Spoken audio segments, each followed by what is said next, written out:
जो हिंदू राष्ट्र बनाने के चक्कर में हमें और आपको गुलाम बनाना चाहते हैं और इस देश के संसाधनों पर कब्जा करके हमें फिर से वही ले जाना चाहते हैं। हमारे SC ST OBC माइनॉरिटी के 85% बहुजन समाज के महापुरुष नहीं है, उनकी विचारधारा नहीं है, तो इसका मतलब ये हिंदू राष्ट्र हमारा नहीं है। अगर माली समाज में आए तो पूछना कि आपके इस हिंदू राष्ट्र में फूले कहाँ हैं। अगर वो जाटों में आए तो उससे पूछना मेरे जाट समाज के लोगों के बताओ आपके इस हिंदू राष्ट्र में चौधरी महाराज सिंह भारती और भगत सिंह कहाँ हैं। क्या ये पूरे संवैधानिक तरीके से अपने हक हकूक की लड़ाई इस रोड पर बैठ करके जो ऋतु लड़ रही है, ये लड़ाई जीत की तरफ जा रही है और आपको बहुत जल्दी इसकी सूचना मिलेगी।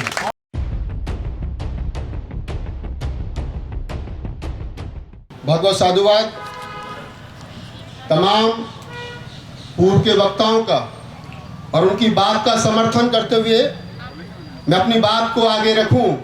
उससे पहले समाज की बेटी और जैसा प्रोफेसर रतनलाल हमारे बड़े भाई साहब ने कहा कि देश की बेटी नहीं, दलित की बेटी, बाबा साहब के विचार की बेटी, फूले कबीर आंदोलन की बेटी, अपनी बहन रीतू को धन्यवाद देता हूं कि आज उसका आंदोलन 3 डिजिट में चला गया, 108 दिन का हो गया। इसके लिए मैं उसको साधुवाद देता हूं और आप तमाम लोग एक बार तालियों की गड़गड़ाहट से उसका अभिनंदन करें।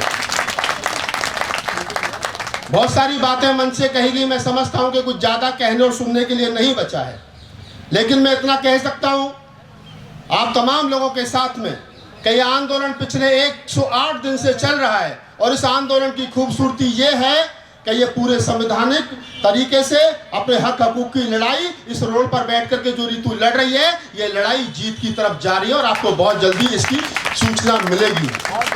तमाम लोग हमसे कहते हैं, मैं कहता हूं जिग्नेश हमारे पुराने साथी हैं। 2016 में जब ऊना कांड हुआ तब भी हम लोग साथ थे।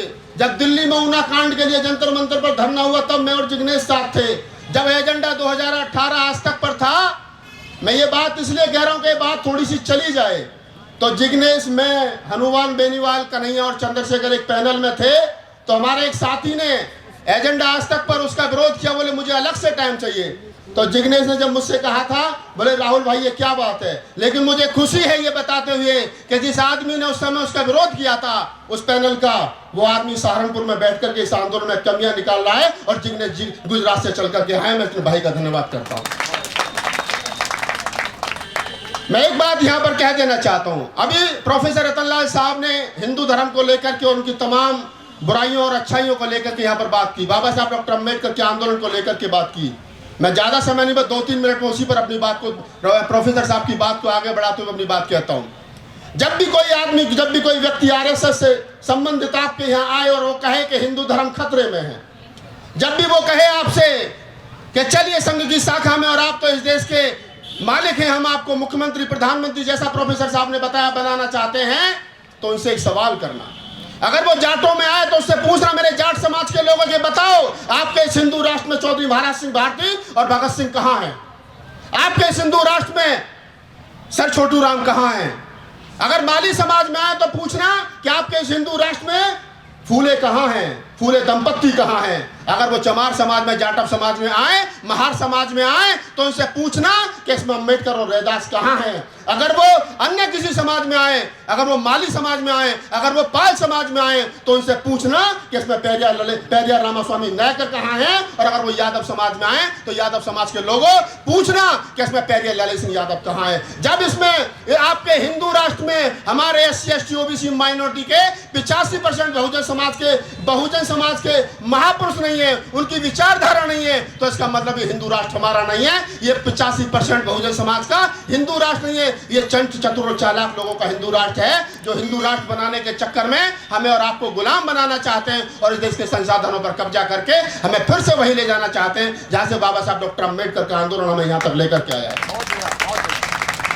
आप तमाम लोग धन्यवाद के साथी हैं, इस आंदोलन के साथी जो भी जिग्नेश से पहले जो लोग यहाँ समर्थन देने के लिए आए, मैं उनका भी धन्यवाद करता हूँ। भाई जिग्नेश के बाद जो लोग आएंगे उनका स्वागत है। ये लड़ाई रीतू की नहीं है, ये लड़ाई बाबा साहब डॉक्टर अम्बेडकर के विचार से, फूले के, कबीर के, नानक के रैदार से विचार से जो लोग यहाँ तक पहुंचे हैं, दिल्ली यूनिवर्सिटी में खड़े होकर के बोल रहे हैं, जिस समाज को पढ़ने की पढ़ने की अनुमति नहीं थी, जूतों में बैठ करके बाबा साहब डॉक्टर अम्बेडकर पढ़े। आज उस समाज के लोग, आज उस समाज के प्रोफेसर, टीचर दिल्ली यूनिवर्सिटी में पढ़ाते हैं। वो अच्छे रीतू की तरह सुंदर दिखते हैं, बढ़िया गाड़ी में आते हैं, इंग्लिश बोलते हैं, तो ये रीतू जैसे लोग उनको चुभते हैं, आपको कुचल देने की तैयारी चल रही है। अगर आपको आपको आपको अपने बच्चों का भविष्य बचाए रखना है, इस दिल्ली यूनिवर्सिटी और तमाम विश्वविद्यालयों के दरवाजे खोले रखने, तो ये रीतू के आंदोलन को समर्थन देना होगा।